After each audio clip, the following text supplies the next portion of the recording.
Hello and welcome back to the Perfunctionist channel. So in last week's video we looked at plugging in your Helix directly into the effects loop of your amplifier, and what I forgot to mention was that the point of that was if you want to take your existing Helix presets and use them live on stage with through a real amp. And the simplest way I thought of doing that was just to plug your existing effects directly into the effects loop of your amplifier. I just forgot to mention that in the video last week. And a couple of people kind of flagged me on that, and rightly so, because it's a legit question. They're asking, why didn't you deactivate the cab blocks on your Helix preset when you're using it into the effects loop of an amp, into the power amp of an actual amplifier? And that is a legit question, and I forgot to kind of mention that last week. It still sounded pretty good though, I thought, which brings us on to what we're going to look at today, which is using your Helix with your amp using the 4-cable method. And I've got a pretty nifty setup in today's video, so keep watching. So first of all, what is the 4-cable method? I'm sure a lot of you already know what that is and don't need me to explain, but just for those who don't know what it is or who don't know how to set it up, essentially what it is a means for you to put all of your effects that would go into the front of your amp, so your drives and your compressors and so on, into the front of your amp, in my case, my Revv D20 right here. And all these effects, by the way, are coming from the Helix. So the Helix effects going into the front of my amp, but also having my time-based effects like delays and reverbs and things like choruses and some modulation effects going into the effects loop of my amp.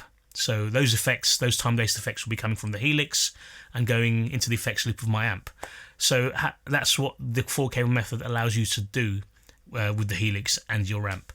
So the cool thing about this preset is you are using your amp's preamp. So my D20, which is kind of a Fender-y type amp, so I've got my Fender flavors, but I'm using the digital amp sim of a Marshall amp and a Vox type amp as well. So I've got 3 different amps in this setup, one of them being a real amp, all of them using the power amp from the D20, and so which kind of alludes to what the person asking last week was asking about. So now we have no cab blocks in the Helix for this preset, and we are just using the power section from the amp. Does that sound good? That'll be up to you to decide, which you'll get to hear it in this video. But the cool thing about this setup is just having 3 amps to play with. Not only having your Fender type amp, your Marshall type amp, and your Vox type amp, kind of the 3 main flavors in the amp world. But not only that, not only have you got the 3 amps to play with, you have got a selection of effects to put through the front, a selection of drives to put through the front, and a couple of effects for the effects loop as well. Again, you can chop and change as you will. This will be available on the custom tone part of the Helix, the Line 6 website if you want to download it. It is for free, but if you do feel like giving back, you can buy me a coffee. It's just like a virtual coffee, like a little contribution to the cause. Links for to download the preset and for the buy me a coffee will both be in the description below. So you'll notice, maybe not in the current shot, if I just kind of pan down a little bit, on my amp there is a microphone that is put in front of the speaker. However, that is not going to be heard in this video. I was playing around with it and I did intend to record to close mic the cabinet, but it didn't sound good. Not because there's any equipment here that's not very good. It's one of the limitations of this setup.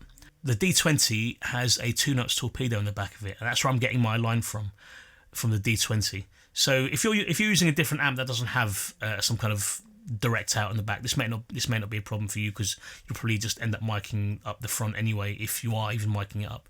But because I'm using the direct out, the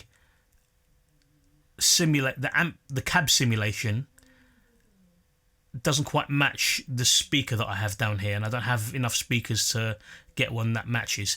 And the speakers that I do have all seem to be a bit too bright, maybe a bit too bassy. So I do need to get a dedicated speaker for this amp, which I haven't got yet, and money. So I've decided to go with the IR output from the 2 notes and the back of the D20, basically because it sounds a bit better. It sounds a bit more balanced. So it just, but it shouldn't make that much of a difference for you. If your amp and your speaker are supposed to go with each other, you shouldn't have this problem. But this is just a problem I had. So if you do have this amp, you may possibly have this limitation where you need to make sure the cab sim and your actual cab, the physical cab, are similar enough where if you're, for example, using the direct out to record, you would make sure that the recording version is going to sound as good as what's coming through your actual speaker. So one thing you'll see on the Helix in this preset, which I forgot to mention in the main part of the video, is the EQ block I've got at the beginning of the second row. All this was, and this is to do with my own setup, you may not need it, but it's currently on. If you download it, it will be on. All it does is it's removing some of the bass around about the 100 hertz, I think 110 hertz frequency, just to kind of removing some of that bass to make it a little bit less boomy. So that's there.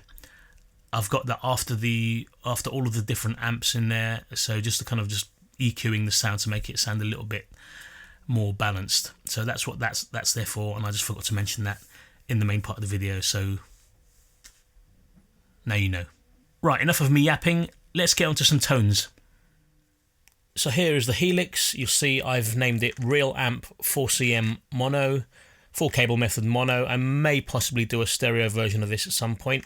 I have the Helix on this side, and as you can see there is a microphone on the cab, which I'm not going to be using in this video. Back to the Helix.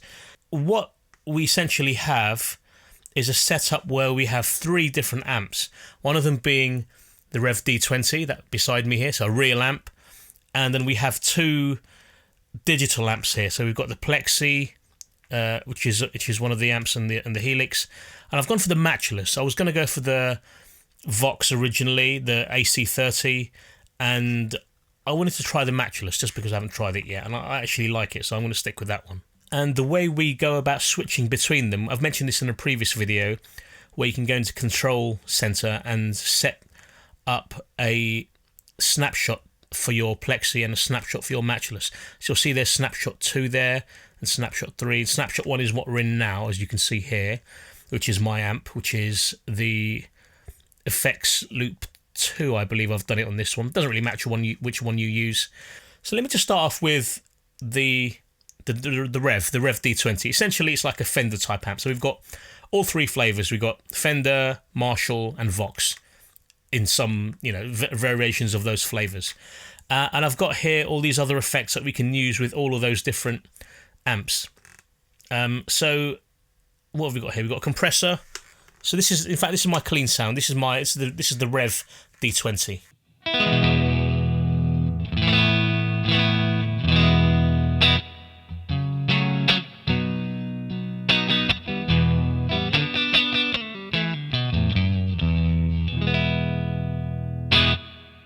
And you'll hear that I've got a bit of a spring reverb at the end there. And I have, because we're using the 4-cable method, I've got the effects here, at least these ones on the bottom here, going through the front of the amp of the D20, and I've got the chorus and the transistor tape delay going into the effects loop of the D20.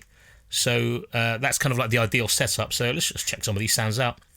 So compressor, yeah, deluxe comp is compressor.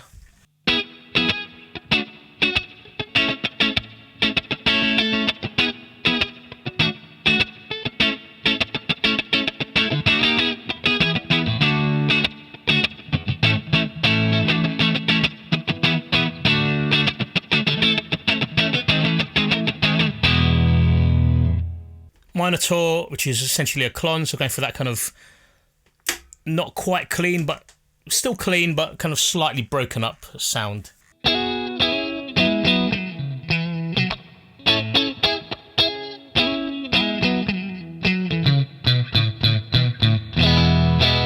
Without. With.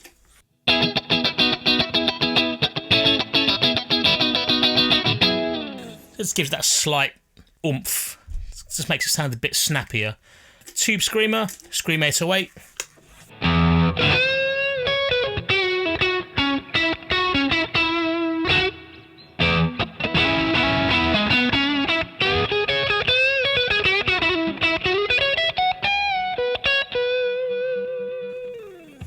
So, sounds like a Tube Screamer. And I like to stack these two together if I want to get that kind of slightly more driven sound.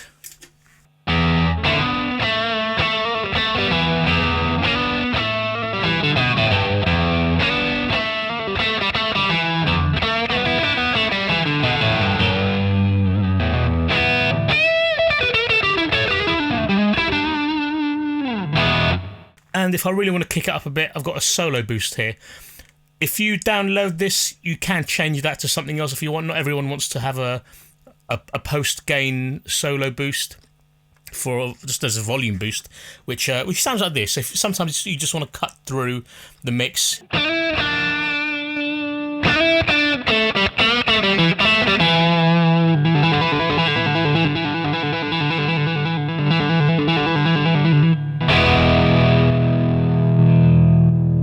Then we have chorus, which I'm sure you know what chorus sounds like. Let's add some delay, some compression.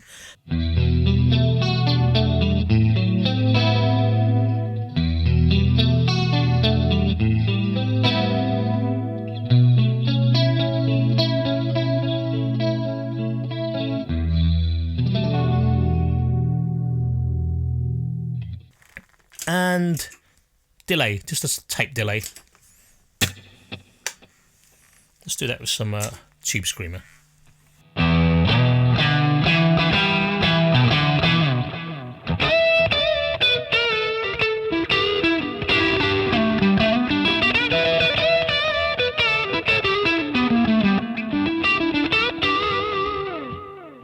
So far, so good. All quite simple stuff that you could probably set up quite easily yourself. So let's get into the magic of this setup, if I do say so myself. So that was essentially our Fender-y type sound, Fender-y amp, and now we want to rock it up a bit because, I don't know, we're on a function gig and we've done the dinner set, we're doing some rockier stuff now, which is where I'm going to go to my Plexi. So if I click on that, it switches off the D20, the Fender amp, the Fender-y sounding amp, switches on the model of the Plexi amp. It sounds something like this.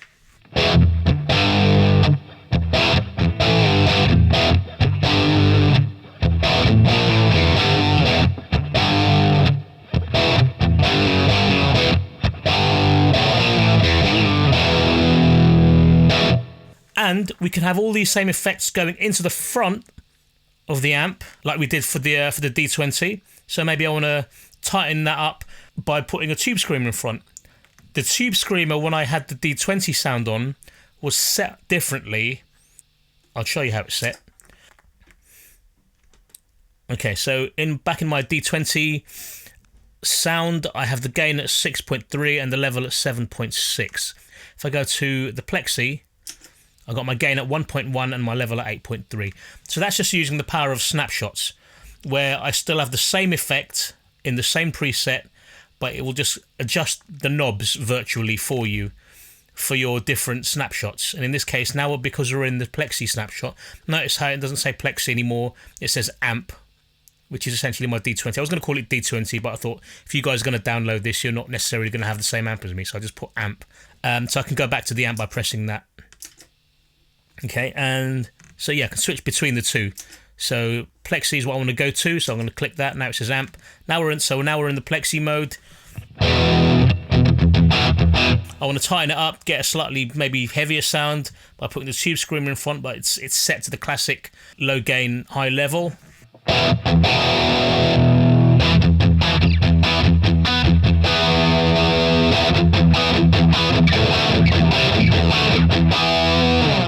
So it's doing that Tube Screamer metal thing, but it's still going in the front. These are also going in the front if you want to use them. Maybe I want to put a Klon in front of my Plexi.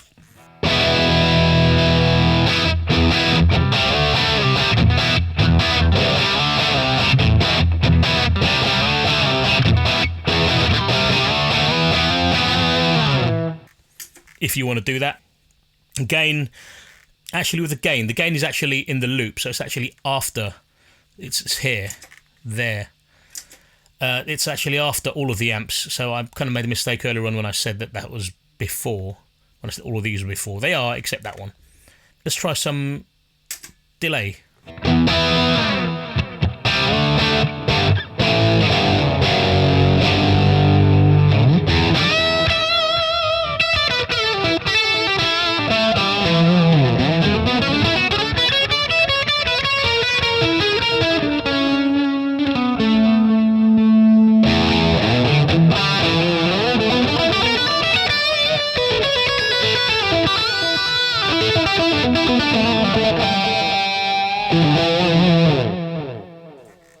So that's the delay with the Plexi. One thing I do want to show you is I want to go back to this reverb. The reverb's basically always on, but you'll see that here in the mix we've got it's the numbers white with the white brackets, and that means that something's been done. It's been made snapshotable, if that's even a word.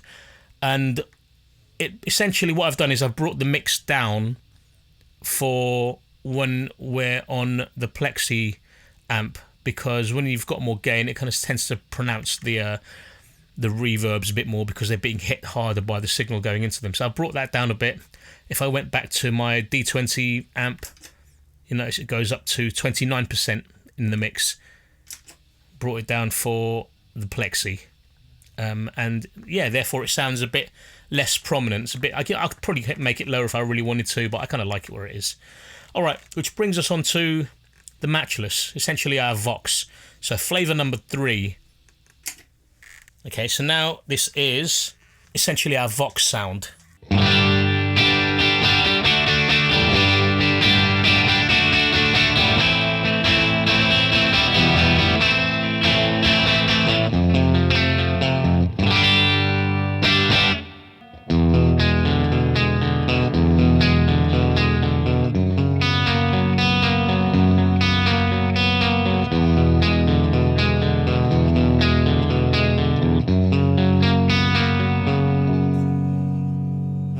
And like with all the other amps we've looked at so far, you can put the effects in before the amp and after the amp. Just pick a couple, because why not?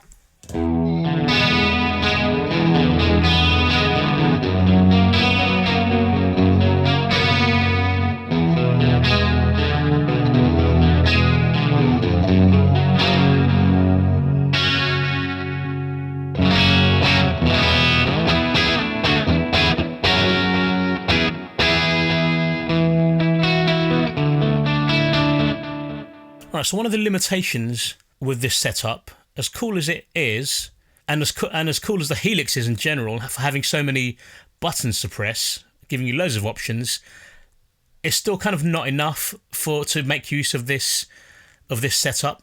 Now, am I saying that we need to have a Helix or a unit which has even more buttons, even more switches?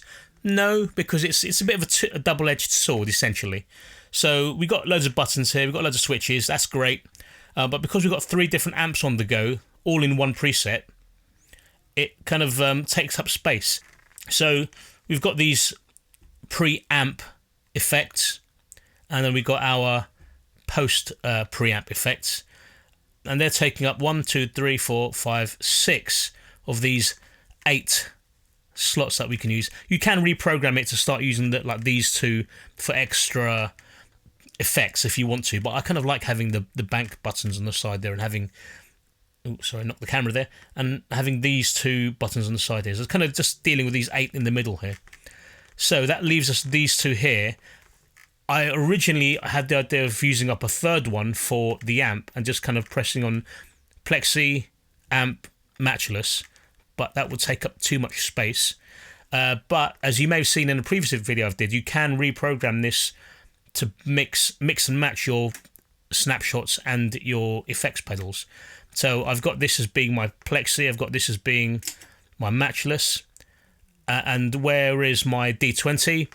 Essentially, if I was to, it starts off in default as being on the D20, but if I go to my Plexi, I'm in my Plexi, and if I want to go back to my D20, I'll just click on that again. You'll see it changes. So I'm in my Plexi. If I want to go back to my D20 amp, I can press that.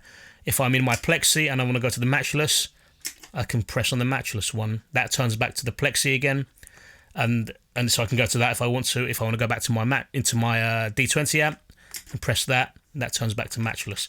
So it minimises the number of switches we can use. So we've got one extra switch to use that we wouldn't have had if I did the original method. I can cycle through with one switch. I can cycle through all 3 amplifiers, and you can do that if you really want to. If you really want that extra switch, but I thought I didn't want to have to press this twice and kind of go through. So if I had to go through the Plexi to get from the amp, the D20 to the Matchless, you might hear the noise from the Plexi. That's and I thought, you know what, this is a smoother, more sophisticated way of doing it, a more elegant way of doing it. I think, in my opinion, it does mean you end up using one more switch. And I have done this before, and I'm quite proud of this, actually. Something I came up with myself. I'm sure other people have done it. I'm sure other people have figured it out. But I think that's pretty cool. The other, I guess it's not really a limitation as such, but it is just because you've got so many options with this setup, I could choose to have these effects be independent of the snapshot. So, for example, I'm in the D20 now. If I was to turn on, say, the compressor, the monitor, and say the chorus, if I go into my Plexi or any of these other amps, these won't be on. So if I go to the Plexi, I'm in the Plexi now, these aren't on. And if I go back to my D20, it remembers that they're still on. If I go to the Matchless hasn't had those on. It's had the transistor tape on from earlier on, which I'd forgotten about, but there we go. You can program this for all of these to work independently of which amp or which snapshot you're in. I've done a video on that, so check that out if you're interested in learning how to do that. But I've decided not to for this, and this is totally personal preference. So this setup is not going to suit everyone out of the bag. You can download it. You might have to tweak it to your own tastes. So that's one of the limitations of this. It's not a one-size-fits-all setup. It will depend on things like your amp and what effects you want to use. Some people don't like putting, say if I'm in my Matchless or in my Vox, some people don't like putting a tube screamer in front of that for tonal reasons. So you might not want to have a tube screamer here, but you might find for the Plexi, it's great. So it's going to be a choice. You're going to have to make a choice. I mean, if you can use it for one and not the other and still have enough spaces left, great. But you may end up running out of space on the Helix as well. So those are just a couple of the limitations. Some of them being more, double-edged sword. It's kind of a victim of its success, of how good it is, in my opinion. So, what did you think? Did it sound good? What do you think of the setup? I thought it was quite clever, if I do say so myself. What do you think? Is it something that you might want to use? Let me know what your thoughts are in the comments below. Now, as I've said a couple of times throughout the video, there are some limitations with this setup. Essentially, the fact that it's quite versatile and all-encompassing brings up its own set of problems, and one of them is the effects that you have in the front, or the effects that you can use with all 3 amps. Are you going to find, for example, some drives that will work well with all 3 amps? And will you be able to set them all in the right way? And that last point, you can kind of mitigate that with the use of snapshots, like what I did with the Plexi, and changing the level of the reverb at the end so that's not too much. And also with the tube screamer to kind of have it set to the classic gain on low and a level on high. So you can mitigate it to some extent, but then things like the tube screamer classically people don't like to use them with AC30 style amps. So it's taking up a block when you're not, and it's kind of a bit of a waste of a block when you're using it with the Matchless or with the Vox amp. And the fact that everyone has different tastes and we're cramming 3 different amps into this one setup, it's going to diversify people's opinion even more, because there's 3 setups to deal with. Well, 3 setups in one. Another limitation, which I haven't mentioned yet, is your volume matching, or the level of your volumes between your simulated amps on the Helix and the volume on your actual amp. So if you're going to use this, I would suggest getting your highest volume on your amp like the highest master volume level, and then control the whole thing with the big knob on your Helix. The only reason I say that, or the reason I say that, is because, you know, while I was playing with this, I wanted to turn my amp, I can't remember if it's up or down, but it doesn't matter. But then it basically becomes mismatched in terms of volume with the Plexi and the Matchless amp on the Helix.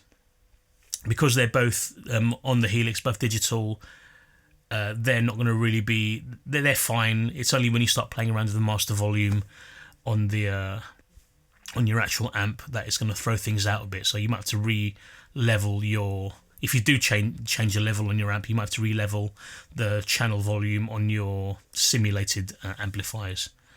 And finally, if this was to be the absolute pinnacle of versatility, you would need probably a few more switches on the Helix. Now, the Helix is actually already really good for a number of switches, and you know it's one of the best out there. It's already got a load of switches. It is currently the flagship Line 6 product, but in order to take full advantage of this setup, you probably want a few more. But then in that case, then it starts to get a bit silly where you've got loads of switches in front of you. I mean, the good thing is you can create several, you know, a different number of presets which you can switch between to kind of have just another row of different combinations. So if you wanted to do that, that is probably the next best thing. In fact, that's probably better than having more switches on the Helix and making it even bigger than it already is. But that is because just due to the sheer number of amps, well, 3 amps and essentially 3 amp setups in this one preset, it becomes a bit of chaotic to kind of manage. So you might want to create a couple of different presets in the same bank for this to switch between if you need to. That being said, is this setup good for you? Maybe you prefer just keeping your amps on separate presets. Maybe you just want to have a Plexi preset and then a Vox preset and a Fender preset, and maybe not even use your amp. Maybe you're happy to just plug your Helix into your effects loop like we talked about last week, or maybe you've got your own way of amplifying on stage. Maybe you have a power cab, or maybe you don't even use the Helix. In which case, while you're watching this video up to this point at the end as well.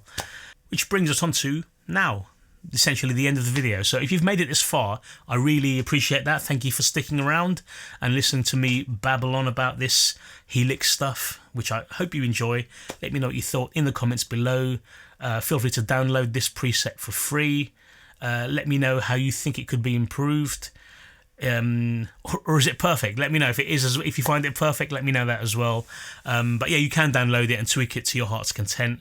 If you do appreciate any of the presets, you can download for free. Or if you just like what I do on this channel, you can buy me a coffee. Links for all of that in the description below. I think I'm done, and I will see you in the next video. So take care.